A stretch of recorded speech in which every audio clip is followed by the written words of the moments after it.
What's up, guys? Welcome back to another episode of Think Different Theory. My name is Josh Forti, and wow, week one is in the books. By the way, guys, I have to start off this by saying a huge thank you to everybody that tuned in and that listened last week. We had a crazy week one. I mean, like, it blew past any and all of my expectations. We had over 18,500 views and downloads of the podcast last week, which was just phenomenal. And I really appreciate that. And I'm not going to spend too much time on that because I don't want to keep our next guest waiting. But seriously, thank you. It was amazing. The more ratings, the more reviews, the more subscribes we get, the more we can push this message of thinking different and changing the world to the masses. Okay. Let's dive in. Guys, as you know, I mean, I'm about as American as they come. I have an American flag in the background. I've got my USA hat on as I'm prepared to this interview. The bottom of it here has got the American flag. Like, I love America. And I think one of the things that I learned in traveling is just how much I love America and how I will defend my freedom, whatever that means, to the ends of the earth, and I really believe in capitalism. However, we are at a time in our country of great, I think divide would be an understatement, of great disagreement, and to the point where we can't even have civil discourse anymore. And so I wanted to bring on, for round two of the Trump dilemma, someone that I respect probably more than anyone in the political space, and she's not even in the political space, she's just very well informed in that space. For round number two on this, Julie Stoian, welcome back to Think Different Theory. Thank you so much for coming on for round two. Yeah, thanks for having me. I questioned my sanity a little because I don't typically talk politics publicly, but I love talking politics with you. So I was more than happy to come back on. Absolutely. Well, thank you so much. I appreciate that. Okay, we're going to dive right in, but I want to set the tone here for those people that are tuning in and listening, and we're going to be blasting this out on the replay and whatnot. I want this to be a discussion between you and I. And I think that, you know, if there's one thing that I've learned is when I am deep in a conversation with someone and it's a really good conversation, typically my mind tends to ask really good questions that a lot of people are thinking. And I want this to be a real open and honest conversation where I'm not so much taking a side, but where I am genuinely asking questions, because I'm going to give you time real quick, and I'm going to take time as well just to really quickly recap where we both stand politically, but I don't want that to be the focus. I want there to be context around that, and then I want to dive in and say, okay, how can we as a society collectively move forward in the era of Donald Trump? And in the era, I don't want to make it all about Trump, but I think it's really difficult not to talk about the state of America without talking about what he has done with that. So I do want to kind of give it over to you. Just could you quickly recap for our audience where you stand politically, however you want to do that, take as much or as little time as you want to do that with, and then I'll quickly recap my side of things, and then we'll go ahead and dive in. Yeah.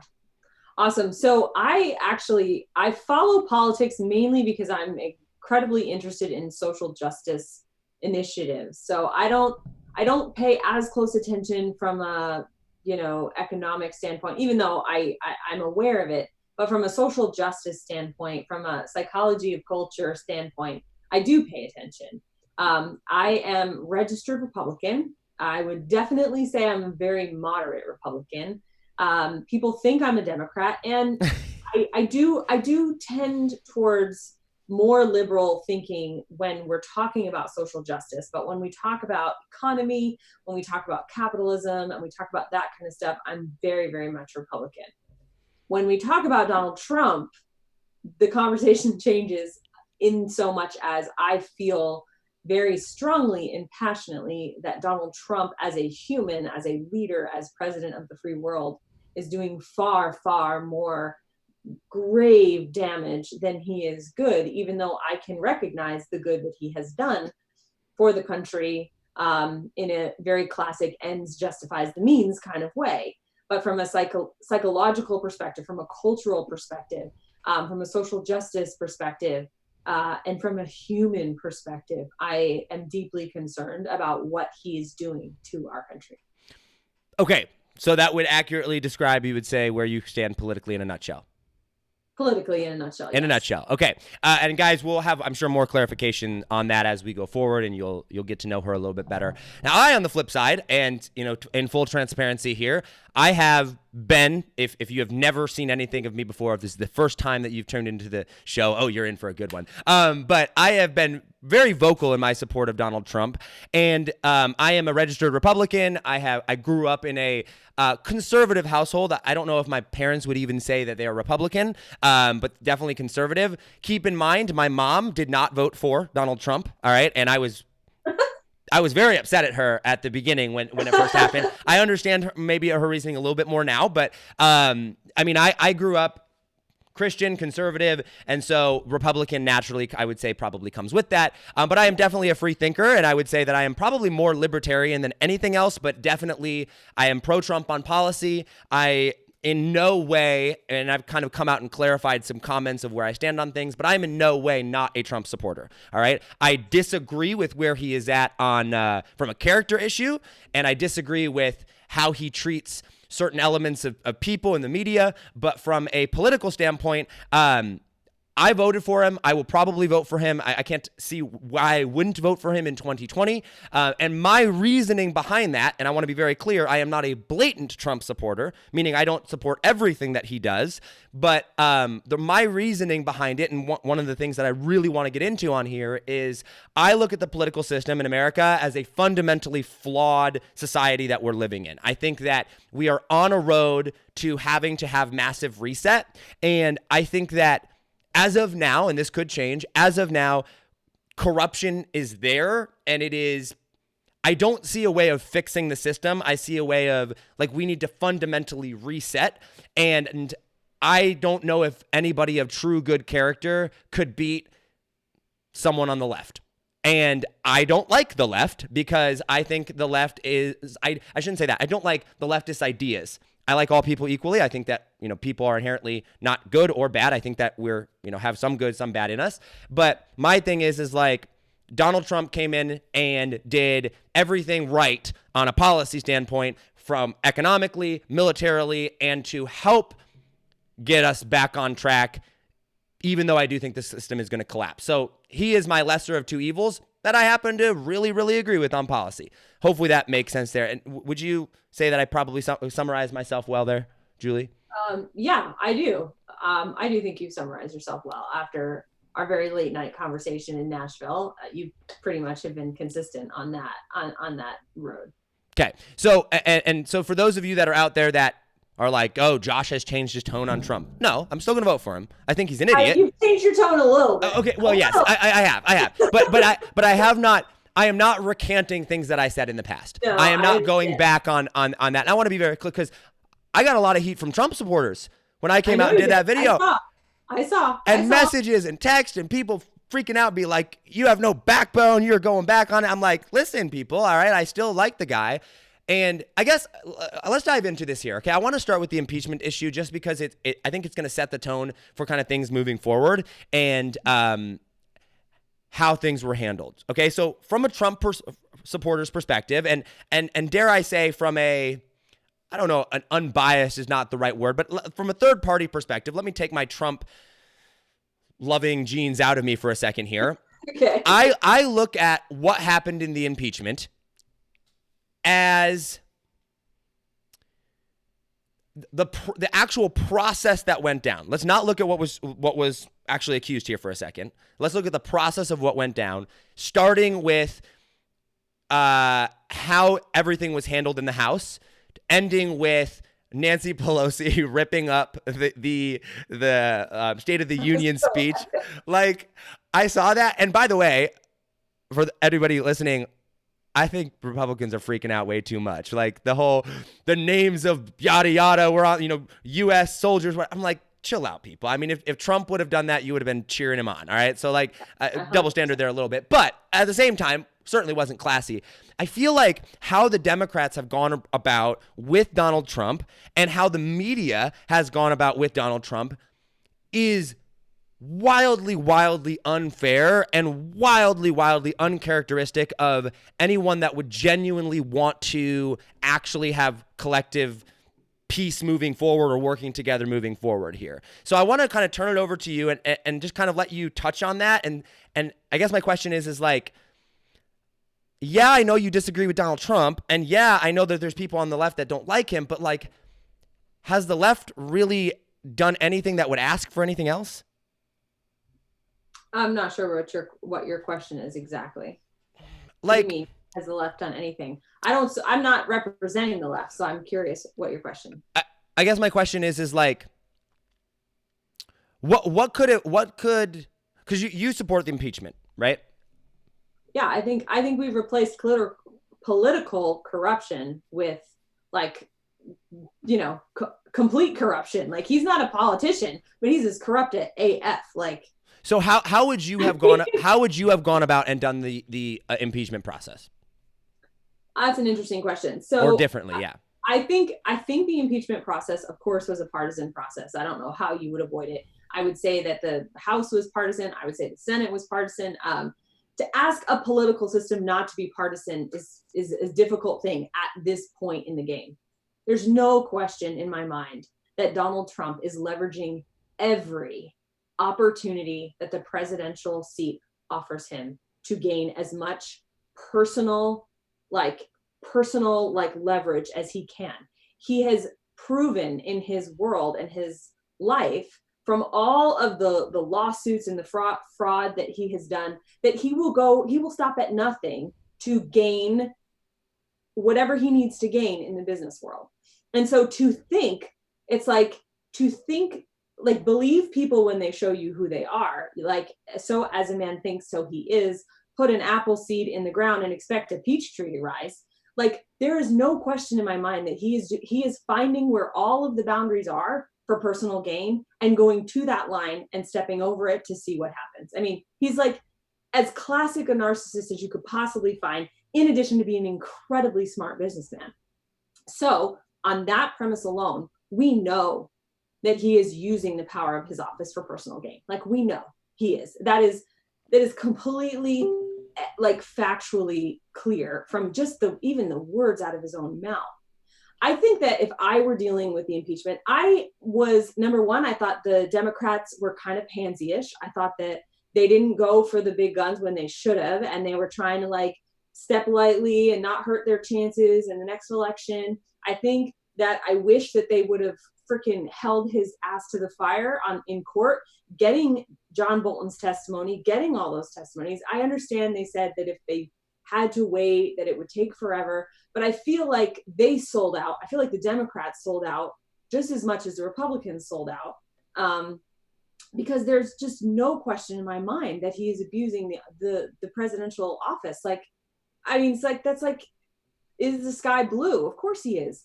And I was very, very frustrated watching the whole thing unfold and watching all of those witnesses come in and all of the evidence that comes out, and just looking at it like, are we living in an alternate reality right now?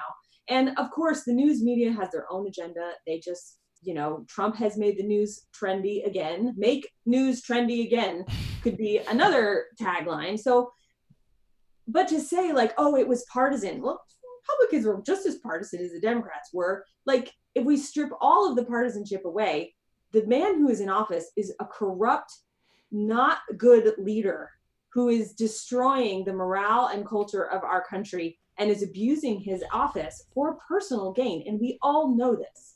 So, yeah, okay. I supported impeachment, but I thought the Democrats were wusses. And briefly, why do you think that they didn't? 'Cause let me play the devil's advocate here, okay? You listen to Sean Hannity and the people on the right, which not even I am a huge fan of Sean, right? Like, I think he's a little. I don't know how you can listen to it with like. Right. I am much more of I like Glenn Beck. I like Ben Shapiro from a factual standpoint. Sean Hannity's a little bit too emotional, rah-rah, name calling for me. But the argument on the other side, and I'm genuinely curious about your thoughts on this. The argument on the other side says Nancy Pelosi is not dumb. Nancy Pelosi knows that if she wants to beat Trump, like, you cannot for 1 second take your foot off the gas, because he's not going to, right? He won't. No. And he will. If he wins, you will be destroyed, right? Like, and I'm not playing good or bad here. I'm just saying here's the reality. So if Nancy Pelosi knew this going into, and she's the Speaker of the House, she's the leader here, going into the impeachment, you can't possibly think that trying to impeach Trump and losing is going to help your chances of winning. I mean, that's just going to empower Trump even more. Why not go bring out the big guns? Why not go absolutely all in, do the due diligence? I mean, if it's got to be drug out 2, 3, 4, 5 months, who cares? If you're going to be all in on this, why not go through, get the testimony, do that? Why not? Unless the ultimate side, and the argument to get that is unless it doesn't exist. So like, no. I think there's two reasons. I think number one, I think that she was nervous to step in the ring with Trump. Who the hell would be nervous to step in the ring with Trump, right? So that's the first thing. I think she was nervous to get in the ring. I think she's been in the game and political enough, long enough to know that if this doesn't end well, she doesn't end well. Like, I think she was nervous about it. I think there was some pressure from the Democrats, America, like, I mean, some of America, not all of America, his behavior, like other Democrats, all that kind of stuff to move on this. So I don't know that she was as armed and ready as she maybe wanted to be. So I think that's the first thing. I think the second thing is that when it came down to voting and all of the talk about, if they were going to have a partisan vote or a nonpartisan vote, I think they played it safe because they knew if they went for the big guns that they might lose more Democrats, and they needed to get the impeachment passed. So I think she went path of least resistance to get the non-criminal ones on the articles of impeachment, to get it passed so that at least the Democrats didn't lose face on that side of it. I think that she was totally thinking politically. I think the Republicans are thinking politically. I think they all are. I mean, I don't disagree with you that there's political corruption, but if you strip all that away and just use Donald Trump's Twitter feed, like you've got all you need. Like, I don't understand. We can talk about the crazy media all the live long day. Let's just go right to the horse's mouth, So which Twitter has given us. And I think that from a third party bystander's look here, I think that the biggest thing that I hear for those moderate Republicans or those people that, hey, yeah, I vote for Trump, but I don't really like him type deal, I think the number one thing that most people say that they don't like about him is his Twitter feed, and the fact that he just goes off on tangents. Well, because it's exactly the character of the man that is in our White House. And to be fair, guys, I agree with that, right? And you're coming from someone that's going to vote for him. I get it. I want to kind of take a couple steps forward here because I think we just need to talk about it in this particular context here, okay? For me and for a lot of the people that I've talked to that are, I don't like Trump, but I'm going to vote for him because there is not a better option on the left. So I want to hear your thoughts on this. And you can take this one of two ways, and I'll let you kind of figure out where you want to go with it here. But I don't like socialism, okay? The idea of socialism, and I talked about this in Funnel Hacking Live with you, is like, let the world burn before. I think that's a really, really, really dramatic statement. And maybe so. Rather the end of the planet than socialism. I mean, I get what you're saying, but like, I hate socialism too. Like, I don't have a capitalist pig shirt, but right. I love capitalism. Are you kidding me? Right. So I look at my alternate options and I go, let's look at the front runners in the Democratic Party. I know. Joe Biden, Elizabeth Warren, Bernie Sanders, and maybe maybe Pete Buttigieg, however you pronounce his last name. Okay.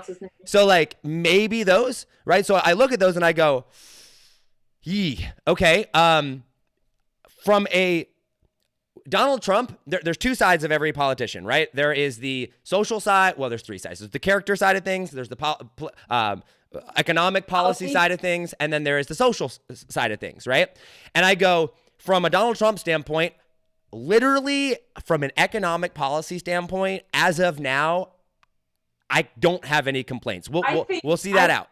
Yeah, well, the pain that I feel right now watching the Democrats be the world's most horrible marketers ever is that I'm just looking at it going, the Democratic Party is going to fail. It's just like, it's so bad right now. I mean, and I have things that I like about each person, Right. candidate. I do not want Elizabeth Warren to be president. So help us God. However, I love the way she talked right to the guy who made the comment about marriage at that town hall. And we saw her humor and I was like, oh, right on. But I don't want her to be president. Like, I don't know what 2020 is going to bring, but I know that whoever ends up in the Oval Office is going to reap all of the terrible consequences of what Donald Trump has sown into this country, spiritually, character-wise, for the next 4 years. Like, the next 4 years are going to be a total just what kind of show. Yeah. Whether Donald Trump is in office or whether someone else is in office. So the only thing that I can think of right now, because the Democrats don't show me a big shining flag of hope, is that maybe with the destruction of what Donald Trump has done to the Republican Party, there may rise from the ashes a new Republican Party that actually has a head on its shoulders, that actually takes into consideration this thing called moderation and does something different. I don't know what's going to happen. But couldn't one argue? I mean, yeah, there's divide, but like, couldn't one argue that the Republican Party is probably more united than ever right now behind Trump? Kind of like in the same era as Hitler. Yeah, sure. I think I read this book. It was amazing. It's called Gaslighting America. I think that the Republican Party is very united, not under a common mission and movement, but under a culture of fear. So if you call that unification. What do you mean by that? Like, what do you mean behind a fear of Trump, a fear of what Trump is making the other side out to look like? I mean, like, I think it's a fear of their own political future, because Donald Trump has drawn a line in the sand and made it very clear that you cannot be half in or half out. You are either Trumpism or you are out. And so every Republican, and I honestly, like, I have a level of empathy for the position that they're in, even though sometimes I want to scream, is that they're in this horrible no-win situation where if they want to stand on their own two legs and have their own opinion that disagrees with Donald Trump, they have to face almost certain exile, or they have to go all in, or they do what a lot of them are doing, which is avoiding the media, silence, trying to like demonize the media because they don't want to open their mouths and say something that's going to cause, like, that's what Trump has done to the party. Do you think that there is hope or a case to say, okay, but Donald Trump's going to be out in 4 years. If he gets reelected, he'll be out in 4 years, and then I can come back, and then the hard line in the sand isn't going to be there as much? Or do you think that Trump has completely gotten rid of that option? I always think there's hope. I can't imagine a world that doesn't have hope, so I hope for it. I fear that Donald Trump isn't leaving the scene in 4 years. And to go on record, I would not be for that. I would be against that. So I mean, I don't mean like trying to twist the law to like, get elected for a third term. Though some of the craziest of the crazies are trying to seed that idea. Mark my words. That is the first form of manipulation, is you throw an outrageous idea out there and then you back it up and you say, oh, I didn't say it, I just heard. Meanwhile, slowly seeding this idea. But I don't know that Donald Trump is doing that, but I know that his most ardent cult-like supporters are. For sure. But even after the next 4 years, like, what's going to be left in its wake, and what is Donald Trump going to continue to do with his ridiculous amounts of power? I don't know. I hope that we can right the course, but I don't know. Okay, so I want to go back to so what's our alternative here? So you said, hey, I don't think Elizabeth Warren's going to win the nomination. All right. I'm just out of curiosity, who do you think is going to win the nomination, or do you know? Or do you have an idea? I mean, who's going to win the nomination on the Democratic side? Do you have any ideas? I don't know. I mean, I know that Joe Biden is probably the most likely contender. Why don't the Democrats just get behind Bernie? Like, Bernie could beat Trump if he had full Democratic support behind him. I bet you Bernie could. He's crazy enough. Yeah, I think that's why there's no full support behind him.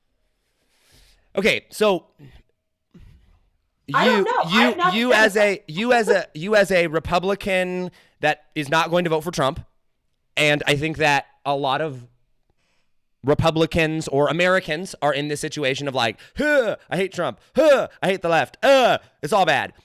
Yeah, I feel that way. Like, so what do you do in 2020 when election time comes up? Because I know you're not voting for Trump, and maybe you get a halfway decent candidate in there. Let's assume now it's Biden. Okay, like Biden's your alternate contender. Do you not vote? Do you vote for someone else as third party? Do you, not vote for Trump, but like what is all our what do you do right now to say, I still think voting is important, because I know you do. You still think being involved politically is important. I know you do, and we would agree on that. And by the way, if you hate Trump, I still support and hope you go out and vote. Like, I think everybody's voice needs to be heard. But What do? You personally, or people that are in that position, what would you recommend that they do? Or maybe just you. I don't know. Like, I was like, I'm not going to vote for Trump on principle alone. I think for me, it's almost like a spiritual principle for me. I'm just like, I am not throwing the little voice that I have behind a man that I think is doing so much damage. So I'm going to go with the lesser of two evils, whether that means going for someone like Biden or going for a third party and just writing freaking Mickey Mouse in the ballot box because I can't handle what's on there as my sort of, cry for rebellion against what's happening. I will probably do one of those two things. I will either vote for whoever the Democratic nominee is if I can stomach it, or I will write in a vote just as like my personal like battle cry. Do you know how many signatures you need to get on the ballot? I know. I've thought of it. I don't know how many. I'll put my name down, and here's the camera you asked for. All right, guys, ready? Are you ready for this statement? I made this at Funnel Hacking Live, and I told her I would make it on camera if I did. It was my birthday. So we rang in my birthday. I was sitting next to Julie, and we were talking about Trump and politics. If that's not as Josh Forti as it comes, I don't know what is. But I said, guys, I'm not a complete Trump fanboy. I said, Julie, if your name was on the ballot, if I had the option to vote for you over Donald Trump, I would vote for Julie Stoian before I would vote for Donald Trump. So, that's how much respect I have for Julie. But, okay, so do you think Trump's going to win the next election? Yes. Okay, so let's assume, as do I don't think that, I don't see a reality where that doesn't happen, but maybe not. But let's assume that he is going to, do that. Let's switch the conversation here a little bit, okay? Sure. We've got 5 more years now of Trump, okay? 4 years, 11 months of Trump ahead of us. We have probably, arguably, if for no other reason besides Trump's pride alone, we have a good economy for the next 4-ish years. Okay, maybe not, but let's assume here. Let's. We'll see what coronavirus does. Yeah, we'll see. But okay? So random side note on that. Did you know that they're bringing all the coronavirus patients in America to Omaha because of the medicine here, the University of Nebraska medicine? So. Here I am in Omaha thinking, oh, yeah, I'm away from everything else. And I find out they're flying them all in here. Oh, no. Anyway, okay, so we've got 4.5 more years of Trump, which to me, as an entrepreneur, as a business person, guys, I want to be very clear. When Trump gets elected for 4 more years, guess who's going to be posting a picture of an American flag that says 4 more years? Okay, I want to be very clear. I am not against this. However, I see this radical divide, which is where I think here's where you and I find common ground, right? And here's where I really want to focus the rest of this on, because I want to learn, all right? I see this radical divide that's going on in America, but I almost seem like I'm a person that's like, man, see the other side, man, let's work together, people, okay? But when I go out there and I watch some of the videos on both sides, okay, I'm not just saying one or the other, but typically it's a little bit more crazy from the left, all right, typically, of absolute, there is no room for budging, okay? It is just insane. I watched a video from a black guy who in this particular instance, I think that he did a very good job. I don't agree with some of his videos because he gets crazy, but he recorded the whole thing, and he was talking to this. I'm not sure if she was gay or if she was a trans person or if she just supported it, but bald-headed, very emotional woman, and this lady was screaming at him. He was in a Make America Great Again hat, and she said that hat is inciting fear for so many people. And he goes, well, that's your narrative. Like, I'm trying to change that narrative. And she's like, we cannot look at facts. We cannot look at logic. We have to look at emotion because emotion is the only thing that matters. And he's like, well, that's what the mainstream media is trying to tell you. And she's like, well, what other media do you suggest I listen to? Because if it's mainstream media, if I don't listen to them, I'm living in the dark. Okay. Now, I don't want to draw generalizations around that. But what I'm saying is, and very clearly, this happens on both sides, I understand. In a world where that is happening, I feel like it basically is an all-out war right now, right? Now it's not with guns, but it is with words, is with ideas, and we have a really hard time hearing the other side, and me and my biased state as a white male living in Omaha, Nebraska, tends to see more of the crazy left than I do of the crazy right, but I'm sitting here like, I feel like we got to piss some people off a little bit. You know what I mean? Like, you're going to piss people off. You're going to make people upset. You've got to take a stand. And I feel like a lot of Republicans or people on the right, people that align with the values that I have, are like, listen, if I compromise with a psycho or a crazy on the other side of the aisle that fundamentally thinks that teaching these things are okay, like, I just can't do that. And so I feel like there's this fear of like, unless we take over and win, that we're going to give in to something that is totally against what we believe or what we think is okay and right. So my question to you is, how do we as a collective society move forward, and what can we do to start to bridge this gap under Trump for the next 4.5 years, or almost 5 years, to say, listen, we need to move forward and we need to come together when there's disagreements. How do we do that?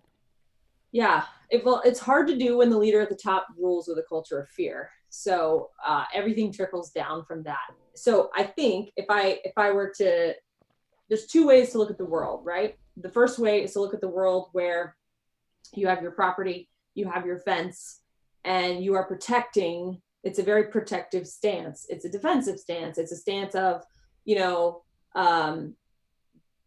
bad stuff is out there. It might infect me in here.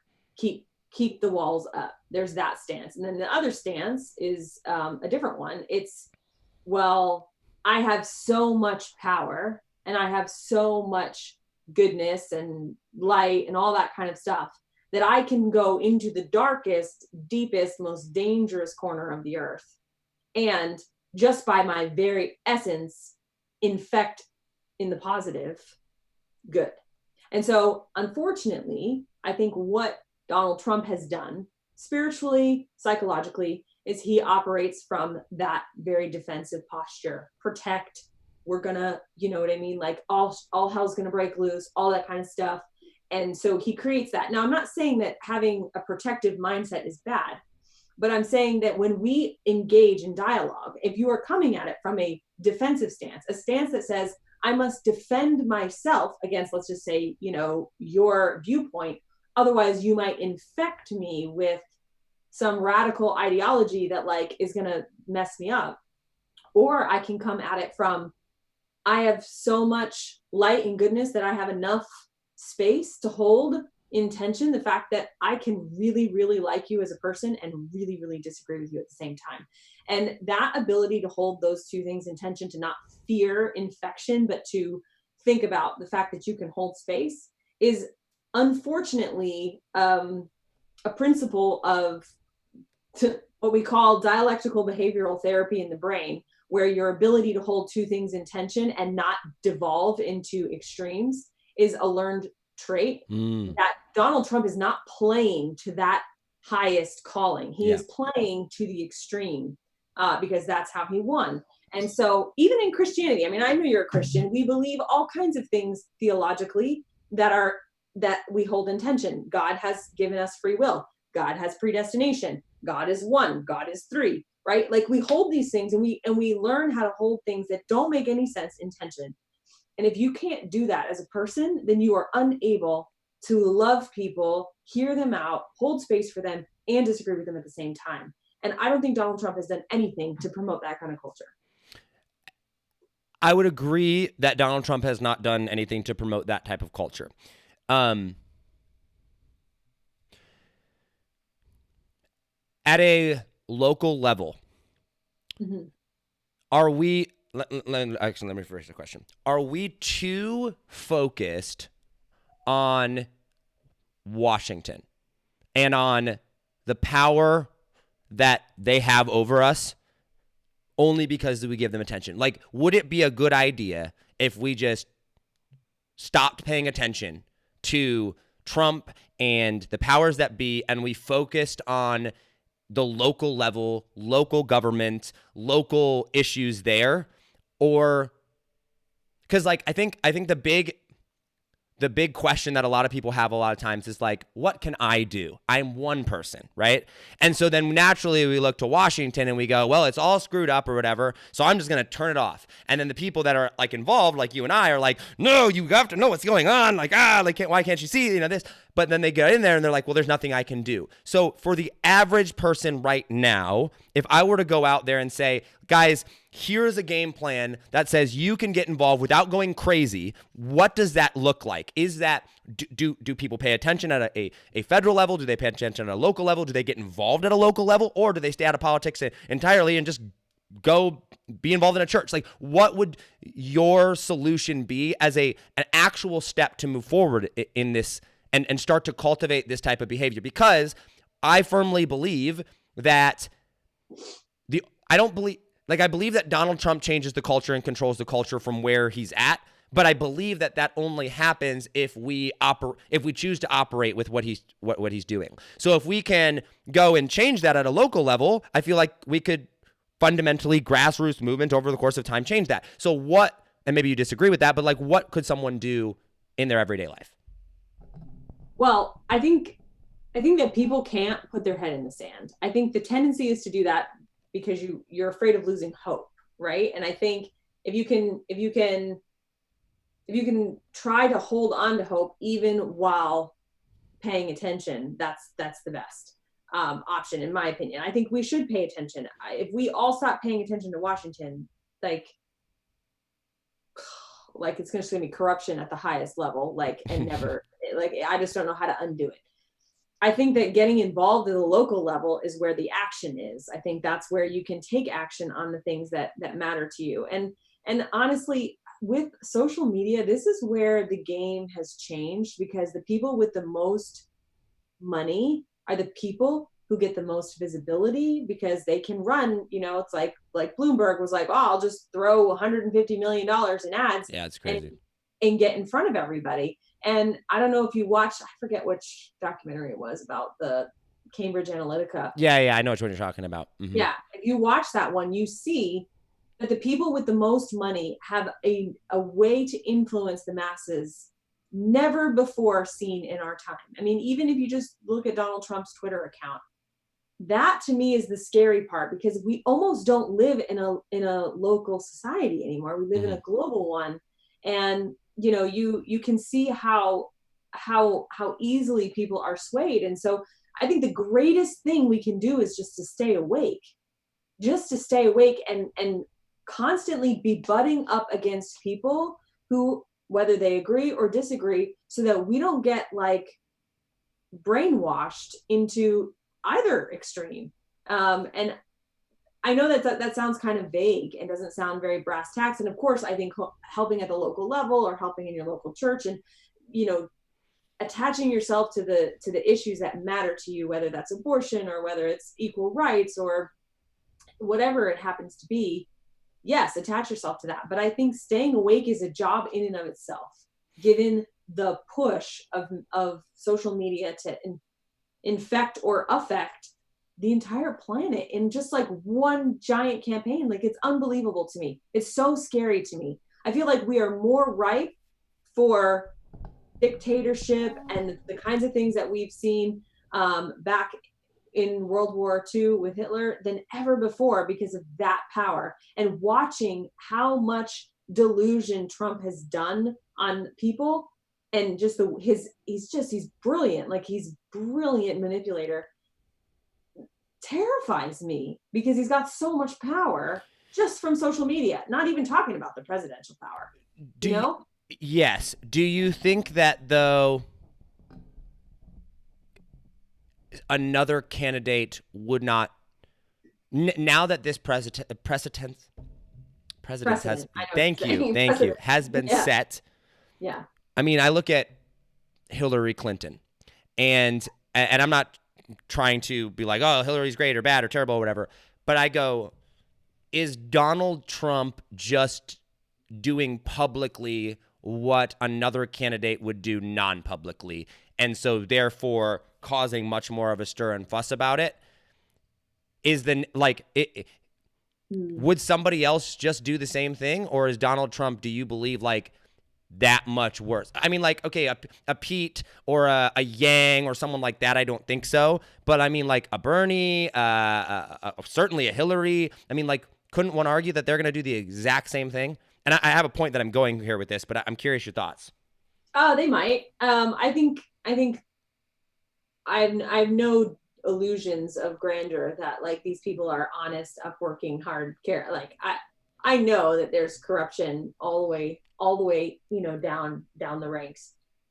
I think that Donald Trump, people have called him, a genius in his marketing. He's a narcissist. Like, if you've ever been in a relationship with a narcissist, you know that they can take the smartest, most capable people and turn them into, like, diehard followers with enough gaslighting and projection. And so I think that what he has done publicly, which maybe would have been done in secret, I'm not saying it's better or worse, has done so much more damage culturally on our country that I just don't even know, like, how we're gonna, like, clean up the mess that he's made, because he has taken very smart, capable people and, like, turned them all upside down. I have a history of engaging with a narcissist on a relational level. And I know people throw that word around a lot, and people use that word, and it's not really a diagnosis. They're just using it as a way to say that person is selfish. But I have dealt with a, like, DSM-5 A level narcissist, and they will rip the most intelligent, brilliant minds to shreds with enough time, money, and energy. And I think that's what Donald Trump is in position to do. Okay. There are two things that I want to get to here, but I can only take one at a time. So, guys, I'm going to ask Julie here in a second where she gets news and information from, and some of the ways that we can actually, like, break down what might be true in a world of fake news, whatever that means, right? But, like, in a world of, I mean, where you have two TVs on the same thing, and one of them has one headline or the other. But before I do that, I think where we're talking about right now kind of segues in really well into the conversation that we were having on Funnel Hacking Live, which, and we touched on it briefly at the beginning here, which is, man, in a blunt saying, like, letting the world burn can't be worse than socialism, right? So, and I'm curious about this though, right? I came into adulthood under Barack Obama, right? I mean, my first election that I could ever vote in was Mitt Romney versus Obama. And, I think Obama's last 4 years, the economy started to have an upward rise, right? Things got a little bit better. And then all of a sudden Trump came in, and we are living in arguably one of the greatest, if not the greatest, economic boom, and certainly in my lifetime and in the past 100 years, probably. I mean, like, things are very, very, very, very, very, very good right now. And and I would argue, I would just say that that's like me looking at my 6-year-old and being like, I am an amazing parent. Look at how good my kid is doing in first grade. And I have not even yet sent that kid out to stand the test of time. Like, it'd be incredibly arrogant. So I'm just going to put that out there. And I appreciate that. So I look at things and I go, I don't know what's going on, right? Like, I'm 20, I just turned 26, but dang, this is awesome, right? Like, making money is easy and social media is awesome and, things of this are awesome. And I didn't like history in school, but my mom forced it upon me, and I'm thankful that she did, at least to a certain extent. And I've looked at it, and I've looked at socialist countries and communism, and I looked at all these different things, and I go, those things are terrible. Like those take away my fundamental ability to choose and to do. And I mean, I looked at, and I thought about this morning as I was walking in and getting my coffee this morning in my flip-flops and sweatpants, and everybody else is in their work boots and winter coats. And I'm like, I am so privileged and blessed. It is amazing, right? Like I can do whatever I want, whenever I want. But this is this idea of like capitalism, a free society. You get to make that decision. You get to control your own destiny, right? And so I say, you know what?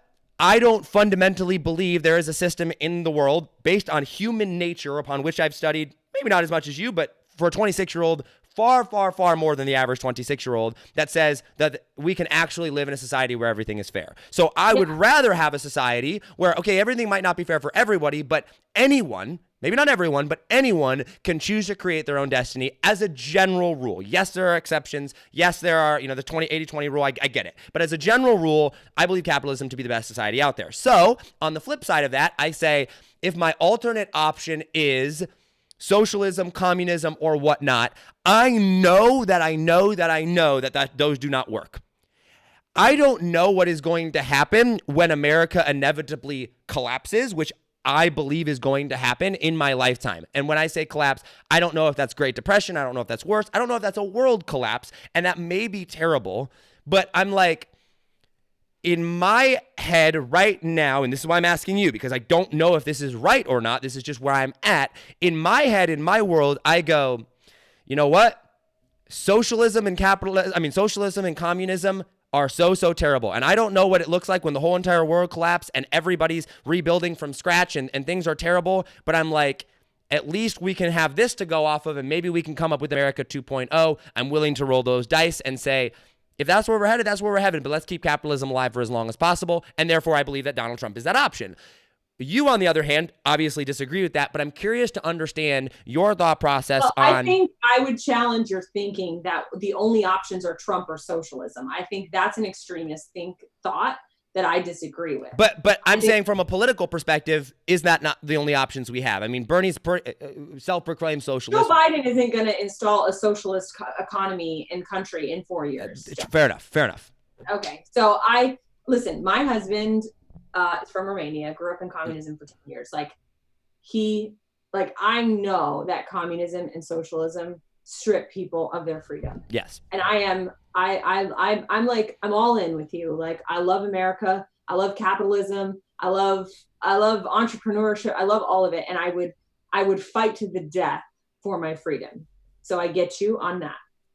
I just don't think that our only options are Trump or socialism. That I don't see it that way. And I think that, even if I can't stand Joe Biden or Elizabeth Warren or whoever, they're not thank God, our Constitution, although it's at risk, is strong enough to handle a complete buffoon idiot of a president, or a master manipulator as a president, or a left-wing crazy nut as a president, because it's democracy. And so there's enough balance of power to be able to sustain that. Now, obviously, if we had 20, 30, 40 years of people with no term limits and all that kind of stuff, yeah, we'd be in grave danger. But I think that if the world collapses, socialism is going to be the least of our problems, because we're just going to have an all-out dictatorship. You know what I mean? Democracy doesn't grow in crisis. Democracy grows when you think about even just the Dark Ages history, right? The Dark Ages happened. It was a terrible time. And then when the Enlightenment came, that's when all of these thoughts and new ideas and Socrates and Plato and all that kind of stuff kind of came out. You're not going to get that kind of development in a country when the world has collapsed. You're going to get Hitlers, and you're going to get dictators, and you're going to get people who are scared to death. So that's why I would argue that the collapse of the world is not going to preserve our freedom. It's going to do the opposite. And so that's sort of where I come. Yeah. So I want to clarify. I don't necessarily think that the collapse of the world in an extreme scenario here, right, is going to preserve our freedoms. I would argue that, and I could be wrong on this entirely. Once again, I'm very open to point me to history, right, or point me to a belief system that's otherwise. But I feel like it will. As you said earlier, because of social media, we live in like this global world, right? I almost feel like if the world were to collapse a little bit and everyone were to go through, everyone's going to go find their tribe. And it's going to put us back to, right, it's going to put us back to this local level. And I feel like that's what ultimately needs to happen. And like, don't get me wrong, I love the world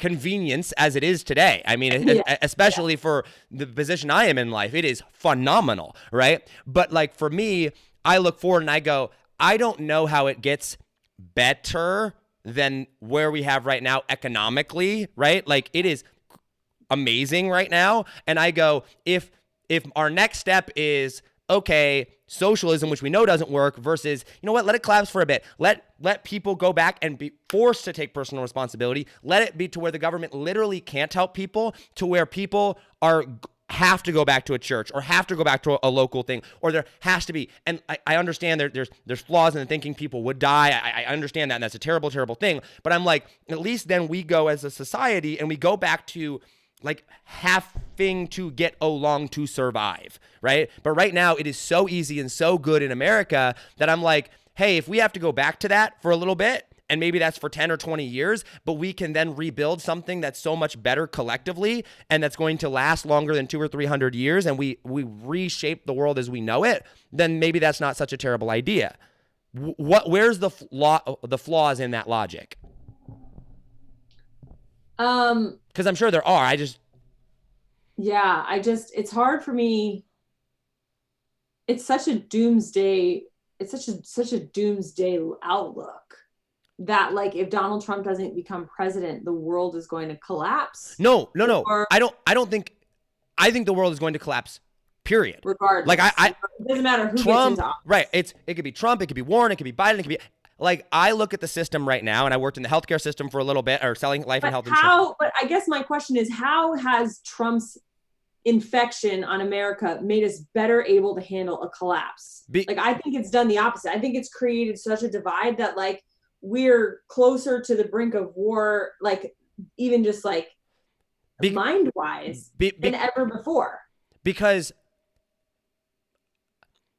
okay, so, like, if I knew a collapse was coming, right? Yeah. If I truly believed that, and I think it's probably a little bit further off than I'm, making it to sound out, or else if I thought it was actually super near, I would probably prepare a little bit better. But like, I'm kind of a doomsday prepper, right? Like, I'm the dude that literally has 4 months worth of cans stocked away in a storage locker or something. I mean, like, I literally have that, right? I have hundreds and hundreds of rounds of ammunition and guns. Like I am that dude, right? So like, and my people think I'm crazy, but like, I do kind of operate this way. My thing is like, if that's going to happen inevitably, then let's keep things as free in a capitalistic society for as long as possible. Let's bring economic boom here so that we can prepare, so that we can go and we can learn and we can have the freedoms. And you know what? I want to be able to choose my rights and my freedoms and whatever for as long as possible, because it's coming. So let's put it off for as long as possible. And it's going to come, but at least we can now be a little bit more prepared. At least we can maybe put some things in place, because I believe in the free market, right? Maybe we can put Amazons or the Facebooks of the world or the Googles of the world, which I don't have time to go into that discussion, but like, maybe because they're a little bit more solidified now, maybe that they're going to help prevent some of that, and maybe they will help with prevent mass hunger, right? Or mass things, which once again, people are like, they have too much power. I'm like, as long as the power stays in the public and out of the government, I don't care who has it, because I always believe that it will be it will turn. It's so funny to me how many entrepreneurs go crazy when Zuckerberg censors them. And I'm like, dude, it's capitalism. And that's why, like, people are like, Josh, what are you complaining about? Right, exactly. And I'm like, that's why people are like, Josh, aren't you mad that Facebook deletes you or, like, limits your post reach or whatever? I'm like, no, because by using the Facebook platform itself, I choose to operate within those bounds. So like, do whatever you want. It's a free market, okay? But that being said, I'm like, I think that maybe they could play a huge role into this. So that's why I'm like, hey, America's going to collapse. I actually believe that in some format or another, because I don't believe, I mean, we're just trillions and trillions and trillions of dollars. Like, we're just printing money. We're just handing stuff out. I mean, like, we're so jacked up. Something has got to break. And I mean, you haven't talked about how much Donald Trump has raised the debt and massive amounts. Economic boom. Right. And I agree. But once again, I'm coming from this scenario of like, I think it's coming. So I see why you're saying it, because you're operating on the supposition that like the only way to fix America is for it to first collapse in some form in order to be in some format. So I see. Then of course, with that thinking, then yes, it would make sense that you would be like, you'd be like, hold it off as long as possible. Like, give me just 4 more years to prepare. like I'm gonna just like get more ammunition, more guns, more food, because like I'm gonna hold it off. So that makes sense. I don't operate under that ideology, so I don't. What ideology do you operate under? Like, where do you see the next? And I know it's all speculation, right? But like, hypothetically, over the next 10 years of my life, when I turn 35, 36 years old, like, is there going to be a reset? Do you think that we could avoid an actual collapse by doing things differently than where Donald Trump is doing? Like, where are you operating out of? Yeah, well, I mean, I think it would depend on, if we're talking from the perspective of like what we're doing to our planet and all of that kind of stuff. I do feel like, I don't know. I feel like the next 100 years are pretty dicey, from whether we're talking about viruses or we're talking about climate or we're talking about, all of that stuff. It doesn't look great for us in the next 100 years. I do operate with a worldview that the only way that this earth is going to actually be fully restored is through God. So I know that. And so in the meantime, I always am looking for that which calls people to their highest selves. And so I think for me, I see what you're saying, and I see where you're coming from, and I understand, but I think I like to hope more that there is that it's not all or nothing, that there are ways to just keep doing the next right thing, just keep doing the next right, whatever that next right thing is. Let's just commit to it. It's not very radical, but it's where I believe. And so I don't necessarily think that there's a doomsday in the next 10, 20 years in terms of collapse. I think the world's going to end pretty poorly. I don't know when. I'd probably be dead by then. But in the meantime, the legacy that I can leave is one that says that, like, you hope against all hope and you call humanity to its highest good as much as you possibly can. So that's where I stand. And I like that. I like the calling people to their highest self. Let's get practical on that for a second here, quick. Social media, a lot of people listening right now have some audience, even if that's only a couple hundred people, right? A Facebook group, an email list, they're in business. Therefore, if you're in business, you have a customer base of some sort, right? So like, talk to me specifically, if I'm the best example here. How does one stand up for what they believe in and still call people to their highest self that fundamentally disagree with them? Case in point, if let's not use political figures here, so maybe not specific to Trump, but let's say on the topic of I don't know, food stamps and health in that space. I don't want to go to the abortion issue because that's too much right now. But like in that sense, right? Like someone like me, I'm like, ugh, I get it. Some people need it. I mean, my mom grew up on them, right? I mean, at one point, my mom grew up in a terrible, terrible household with an abusive, alcoholic father and divorced and, like very, very, very, very, very bad scenario, right? So like, I get it. There are certain instances and certain people for a very small period of time. But for someone like me, I'm like, okay, like you can turn your life around. You can't stay there. You can't do that. How do I go and support whatever it is, and use that example or use whatever one you want to come up with that's a better fit, and stay true to that and put that out there while still calling someone to their highest self and encouraging people to become all that they can be that would disagree with it and be like, no, the government should go out there and provide everything, and we should look to the government for, you know what I mean? Like someone that has a fundamentally different worldview. How do I do that? I think like in the example of like food stamps or things like that, taking personal responsibility, I think what you can do is build a legacy and build a business and build a platform that encourages people to recognize their potential. And I think that's what you do, because you know, if someone is gonna like leverage food stamps when they're being lazy and all that kind of stuff, there's really not much you can do. Like, I mean, personal responsibility says they've chosen what they've chosen, but you can herald, leverage, elevate, expand the things that will hopefully call some of those people who might otherwise have needed food stamps or gone into poverty, giving them an opportunity to come and choose a different path. And I think that's all you can do.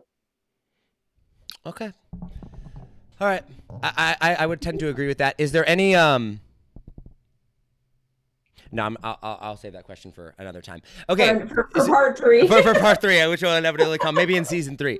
I want to. One of the things that I am very much pro is looking at the other side and saying, okay, I might disagree with you, but here is a couple things that I am thankful that you've done, right? Or like, hey, bravo to you and whatnot. And if you want to ask this exact same question to me, feel free to. What can you look at from the good of what Trump has done? What is something that Trump has done that you would be like, you know what? This here I can get behind. Yeah. I think he's made some really strong economic decisions in terms of trying to bolster jobs and, you know, bring, you know, good trade deals and things like that. So I appreciate what he's done in that regard. I also appreciate that he's made politics trendy again. You know, for better or for worse, I appreciate that now more people care, even though it seems more violent than it was. I do think we will have a unprecedented turnout at this election, more than ever before. And so I can appreciate the way he's agitated our country to that. So I appreciate that. You know, I would have to think hard to think of the other things that I appreciate about him. I'm sure I could find a couple more. Yeah. No, that's good. That's good. If you, I do want to circle back to the last question here in just a second about how you find your news source, because I think that's super important and I don't want to forget that.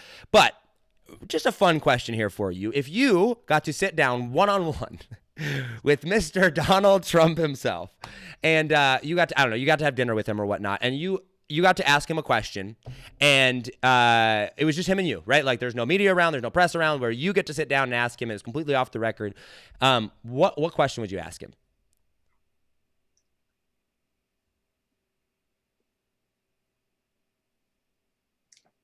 I have a fundamental belief that if you are dealing with a true narcissist, you really can't really get to know who that person is on any meaningful level. So that's an interesting question, because I would want to know what's underneath all of the bravado, but I don't know that I could get to it, because I don't think he knows, because I think he has very, very classic narcissism. So I might probably just ask him a question about deal structure, because I think that's something that obviously he's been good at. I would probably take what he told me and add some ethics to it. You know what I mean? Yeah. But that's probably what I would ask him, because I think he probably has a lot of knowledge on that. Okay, that's fair enough. And as someone that, as you said, you have a lot of experience with narcissists. I do not have anywhere near as much experience of that. I mean, Donald Trump, so I have some, I guess, right? But as you, so I definitely respect where you're coming from there.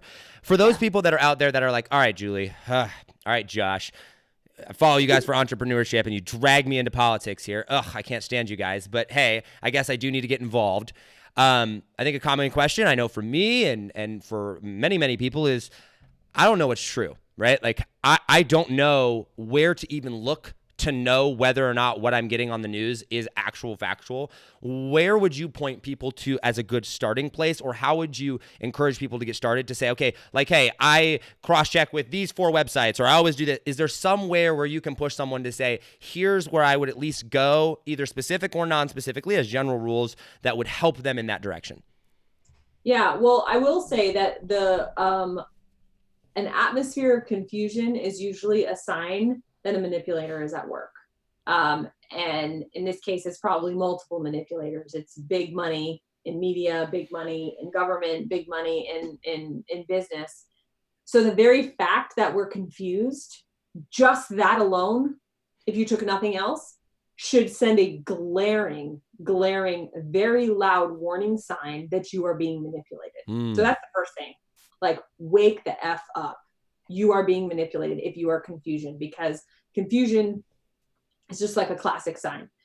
Do with that with what you will. But I know for me, in dealing with a psychologically abusive relationship, the very first symptom, and I'm a smart, like, I was the #1 student in my class in psychology, just to give for anybody who's watching, like, the top student in clinical psychology graduated. So not only am I a smart person, but I also was in psychology, which is the study of human behavior.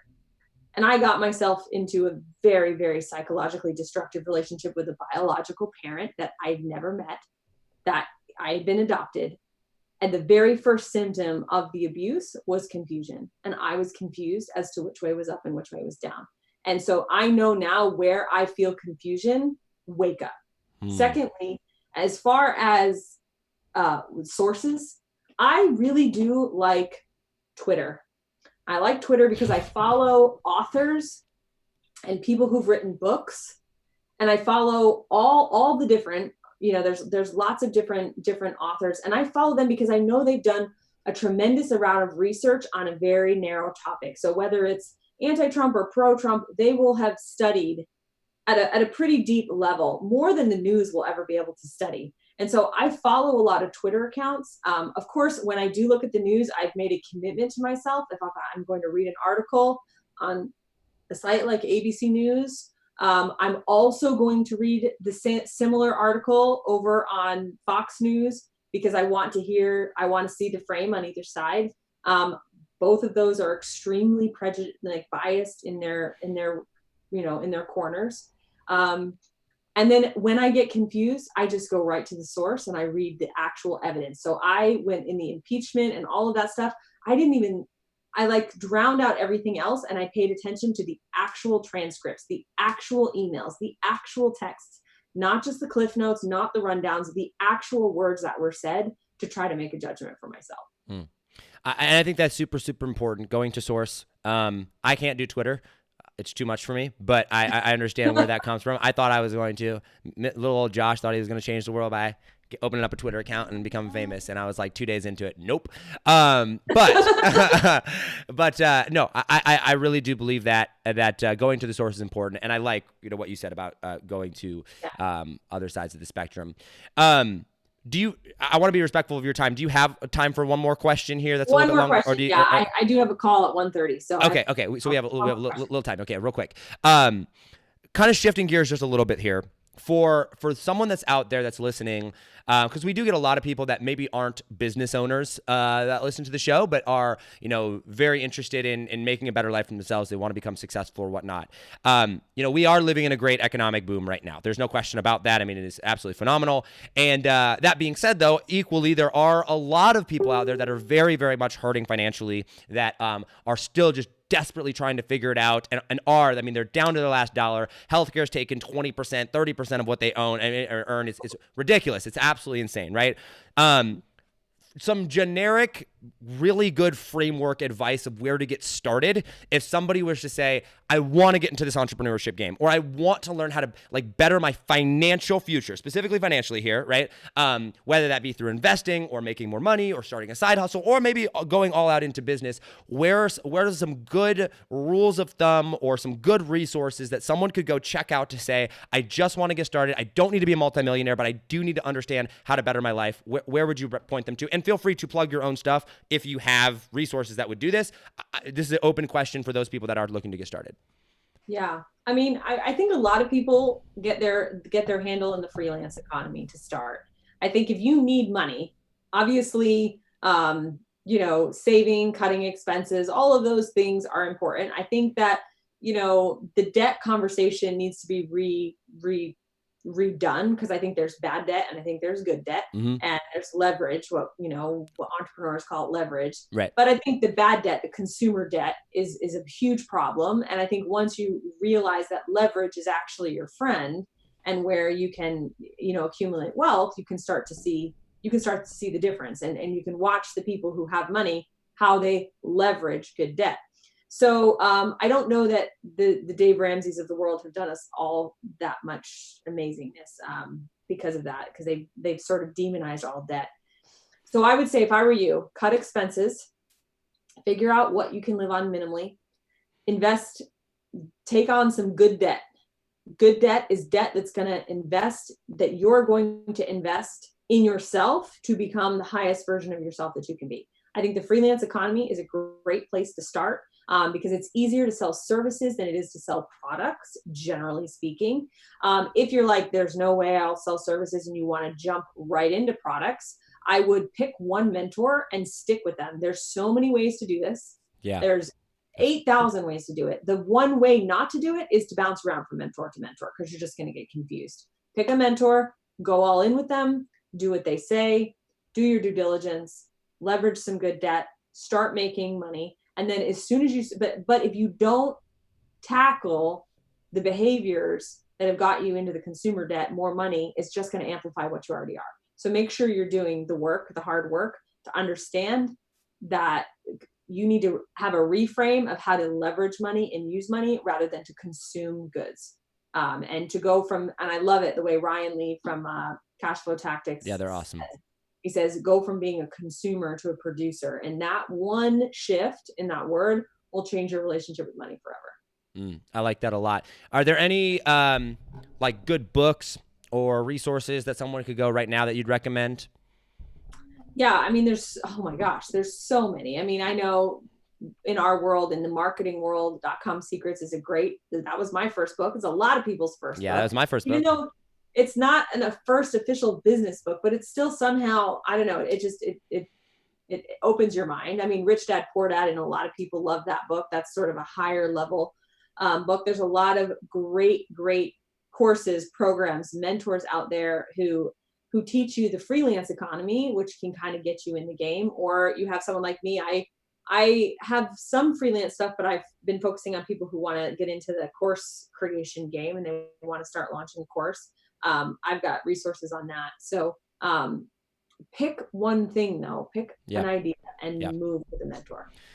Julie, thank you so much. Where can people find more about you really quick before I wrap this up? Yeah. Best place to find me is at my website at juliestoian.com, STOIAN.com.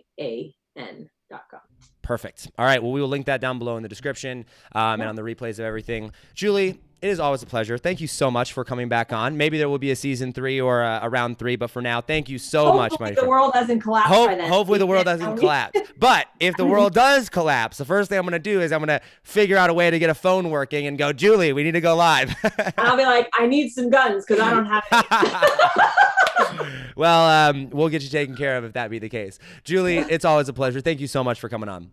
Talk soon. Yep. Bye. Guys, as always, hustle, hustle. God bless. Do not be afraid to think different, because those of us that think different are going to be the ones that change the world. I love you all, and I will see you on the next episode. Wednesday, in 2 days from now, Catherine Jones, Funnel Hacking Live speaker, will be joining us 12 Eastern time, 11 a.m. Central, as always. Guys, take it easy, fam. Peace. Bye.